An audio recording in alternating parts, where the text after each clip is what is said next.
वर्तमान समय सामना को आसी जे आपण जमिति विभिन्न हेयर कट्स करने विभिन्न स्टाइल करने विभिन्न सैलून को जाती पुओ माने झील माने ब्यूटी पार्लर को जाती किंतु गुरुत्वपूर्ण कथा होची मुंडरे बा केशरे निया लगई ताको स्टाइलिश लुक दवापाई चेष्टा केबे कराजिबा कथा आपण सुनिछंती कि हुए तो बेले बेले एमती किछि अद्भुत विचित्र खबर आसे एवं पाश्चात्य देश रे एमती नुआ नुआ प्रयोग करा जाए विभिन्न स्टाइलिश लुक पाई बोली कहा जाए किंतु आम राज्य ओडिसा रे मुंडरे निया लगई केश कटाजिबा कथा आपण केबे सुनिछंती कि जदि नाही बा जदि देखि नाहंती ताले देखंतु जो चित्र आमे देखौछु कटकर दरघा बाजार रो चित्र आपण देखंतु से युवक जनकर मुंडरे हठात पेट्रोल किंबा सेही जातीय किसी दहनशील पदार्थ स्प्रे करी निया लगई दिया जाउछि एवं तापरे परे संगे संगे व्यक्ति जनक तांग मुंडरू चुटी को काटिया पई बा बाळ को काटिया पई उद्यम करूछंती एवं जहा तांको स्टाइलिश लुक दउछि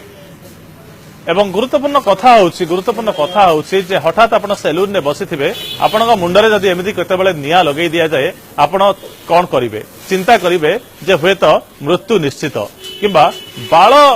बा मुंडर केश जली जली पोड़िबो एवं सेहिथरे स्टाइलिश लुक आसीबो एकथा आपण केबे चिंता करि नथिबे किंतु ओडिसा परि राज्य रे बा आम राज्य रे एमिति घटना मध्ये घटिलाणी त कोनोसी बड़ बड़ शहर नुहे बा इंग्लैंड न्यूयॉर्क टोकियो जाकर्तार कथा आमे कहूनु आमे सीधा सड़क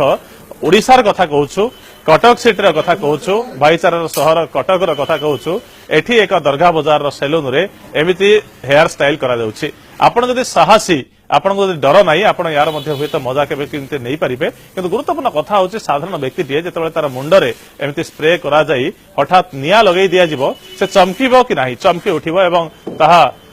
ताकू कष्ट दबो बोली अनुमान करा जाई परिबो किंतु जे विजुअल आपण देखुछन्ती जे चित्र आपण देखुछन्ती ता निश्चित भाव में अनेक रोचक कथा कहूची जे आजिकार युवपीढ़ी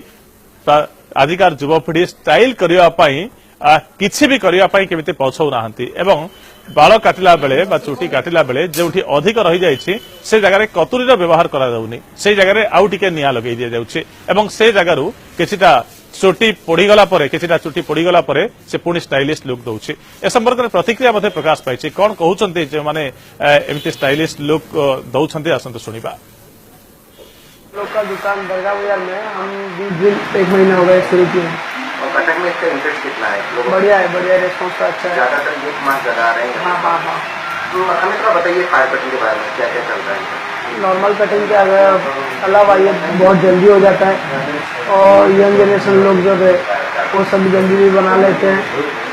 अच्छा रेस्पॉन्स तो अच्छा है मार्केट में इसका अच्छा कॉस्ट वगैरह कितना रहता है रिस्क कितना रहता है रिस्क तो कुछ नहीं है इसमें 300 रुपये इसका स्टार्टिंग है बाकी बाल देखे उसी हिसाब से पैसा